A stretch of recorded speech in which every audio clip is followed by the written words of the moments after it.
As I understand it, a fundamental purpose of this gathering over the next couple of days is really to expand the reach, expand the impact of school food initiatives. Before we ask where do we go next, we want to say where have we come from. And I think the mood when we're trying to figure out where to go next has got to be one of celebration.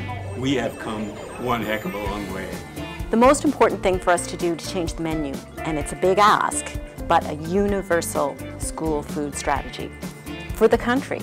Wholeheartedly agree with some of the things that came out today, and the big thing we need is a bigger dose. We're doing the right thing, we need to do more of it, we need to evaluate it, we need to provide that to our policymakers, and then we need to put their feet to the fire with their promises around a national food policy and get school in there. These 450 people who are here represent many of the champions on this topic, and they all have made such a significant contribution to making it happen and have brought so much energy to the conference, so it's extremely important.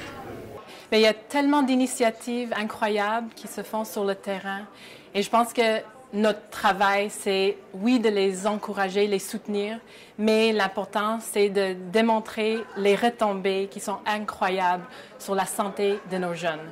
Et des jeunes en santé, c'est la base d'une société et d'une économie en santé.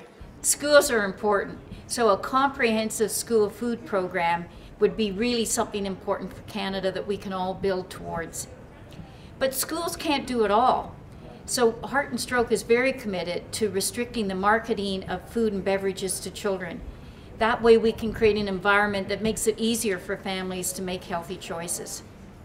I think that when we all work together, we each have something to bring to the table. And when the private and the public partners can come together and bring their expertise, their knowledge, their experience of the things that work and also the things that don't work. Je considère cette conférence très très importante et que nous devons continuer à travailler, oui, entre les différents niveaux de gouvernement, mais également avec les différents intervenants de la société civile, avec l'ensemble des différents ministères, afin de s'assurer que nos jeunes aient un brillant avenir en santé. I think there's lots of ways we could fund it. For example, maybe a sugar-sweetened beverage tax. We've calculated out that would bring in $1.8 billion into the national coffers if we had one.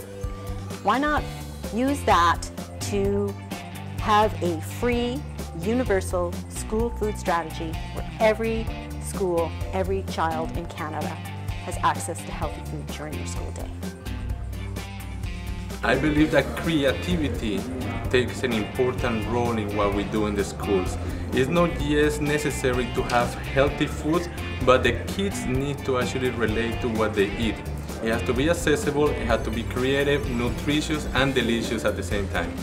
In the nursing school communities, we've seen the youth go out, the youth have planted the garden, the youth have maintained the garden, weeded the garden, harvested the garden. They provided food for their communities. We've changed our name from Farm to School to Local Food to School because a lot of the food that we eat on Haida Gwaii is from the forest and the ocean. My vision is that we make healthy eating in schools a normal expectation of schools, and regardless of where you go in the country, you will see healthy eating, and that will be backed up by the education, by the outreach to parents, by the community involvement.